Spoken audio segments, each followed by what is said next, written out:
Hey everyone, welcome back to Corporate Decoder, the place where we decipher corporate filings so you don't have to. Today we're diving into Charles River Laboratories' latest 10K report, their annual performance review.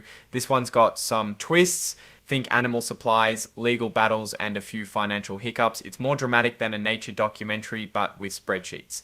Let's decode. First off, a disclaimer, this report contains forward-looking statements, so remember to take everything with a grain of salt.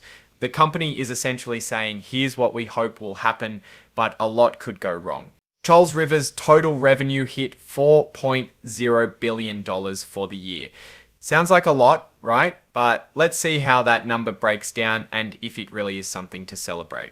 Charles River operates in three main areas. There's research models and services, or RMS, which is all about providing research animals and related services. Then there's discovery and safety assessment, or DSA, focusing on early drug research and safety testing. Finally, there's manufacturing, handling, quality control, and production of therapies. Think of it as supply, test, and make.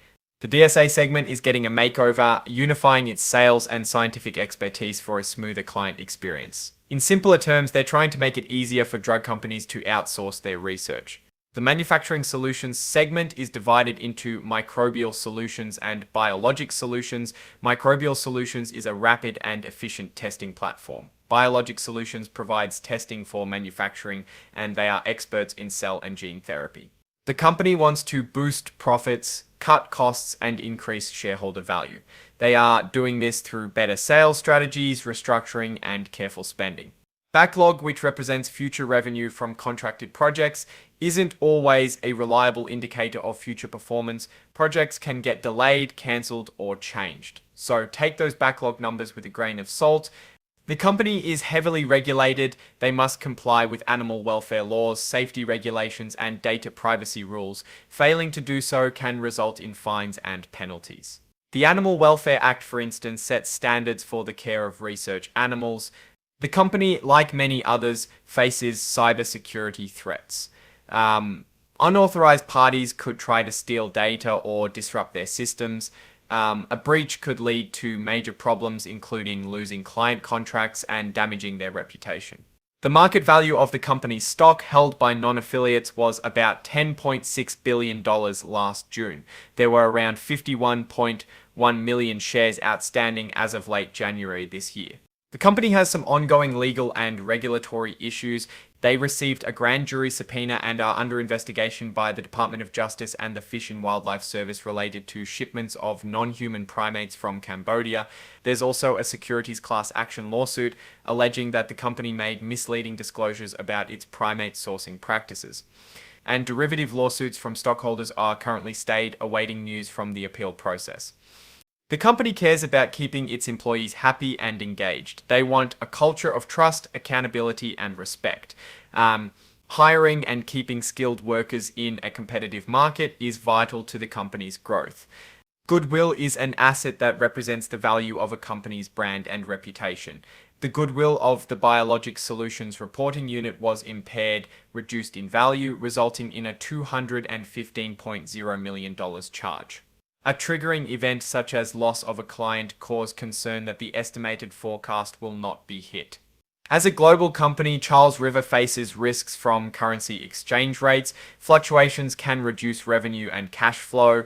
The company tries to limit this risk using financial instruments, but it's still a factor.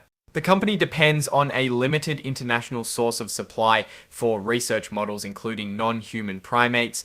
Any disruption in supply could materially harm their business, especially as demand for these models has increased.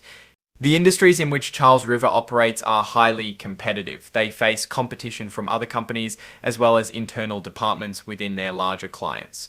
If the company can't compete successfully, it will lose business. The company has robust cybersecurity risk management and have implemented protective measures to reduce this risk. The audit committee of the board of directors handles the review and assessment of the company's risk management and any cybersecurity incidents.